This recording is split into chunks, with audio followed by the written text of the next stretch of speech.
Hello students, welcome back to the biology class. So in the last class we did the detailed concept of the protein synthesis, which is also called as translation in the eukaryotic as well as the prokaryotic system.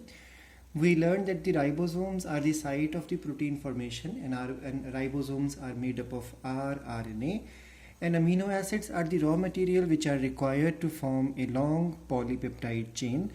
And these amino acids are picked up by the tRNA, which is the carrier molecule. That's why mRNA acts like a template, or I have many times told that DNA is the master copy and mRNA is the information copy, also called as the working copy. So whatever is the message of the DNA from the template strand, it is coded in the form of the messenger RNA. So that's why all the RNAs together play a crucial role in the process of translation, because rRNA forms the ribosome, mRNA carries the information, and tRNA brings the amino acid. And we learned the importance of an enzyme called as aminoacyl tRNA synthetase enzyme. We learned how the attachment of the ribosome is there with the RER. We even understood that the magnesium ion play a crucial role in association and dissociation of these two small as well as the large subunit of ribosome.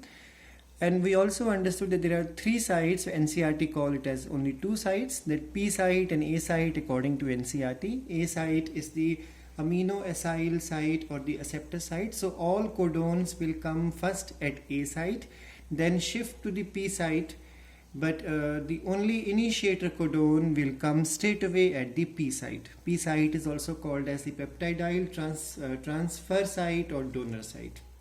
We learned the importance of peptidyl transferase enzyme, which helps in breaking the building the peptide bond between the two amino acids which are present on two separate charged tRNA on P site as well as the A site.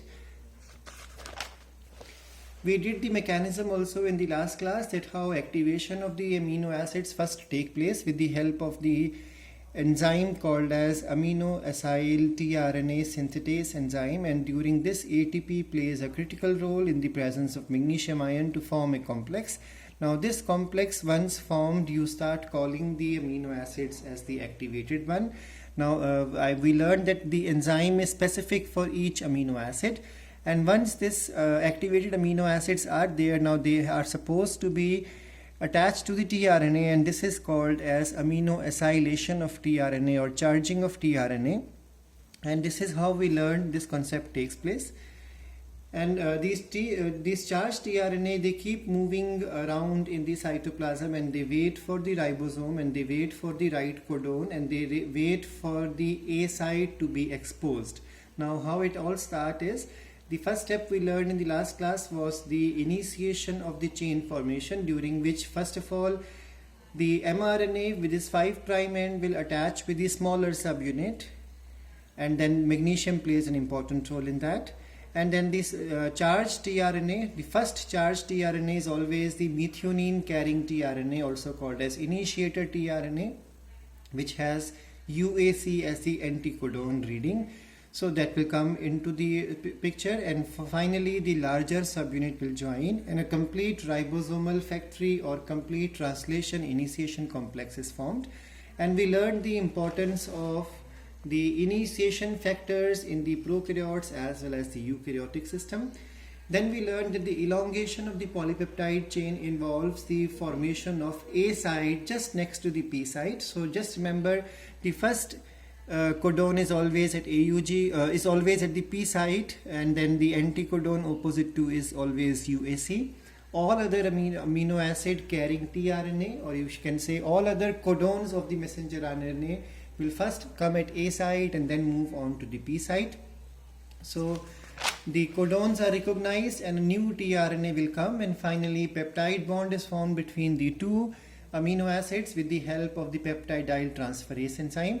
And there was a hint which I told last time, that the tRNA which is at the P site will be losing the amino acid, so that a bond is formed between these two. So this one will lose the bond here, and finally this tRNA becomes no more charged tRNA, it will go outside through the exit site. And we learned the concept of translocation, in which the ribosome moves from 5' to 3' direction of the messenger RNA. So whatever is at the A site will now stay at the P site, and the one which is at the P site will go to the E site, and this will cause exposure of the A site for the next codon. Now next codon will be situated at the A site, and new tRNA carrying a new amino acid according to the complementarity rule will come and attach here.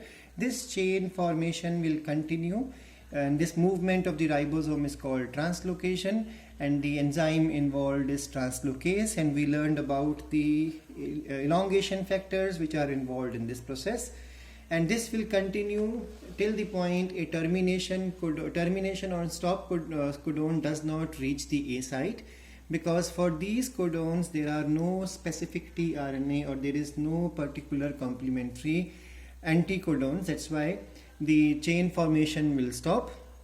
Chain is released from the ribosome, and these are the factors which are involved in this process. We learned the importance of the release factor, that they will always interact with the peptidyl transferase enzyme, and this will cause hydrolysis of this bond, and finally the chain is released from the last tRNA which was carrying the complete chain. And we learned the importance of GTP in this process, that it provides energy, and the rate of translation is faster in the prokaryotes compared to the eukaryotes. 20 amino acids per second, 1 amino acid per second, and the first amino acid attached in the prokaryotic system is always formyl methionine, and the first one attached in the case of the eukaryotic system is just the methionine. So this all we covered in the last class. Let's now move over to the next.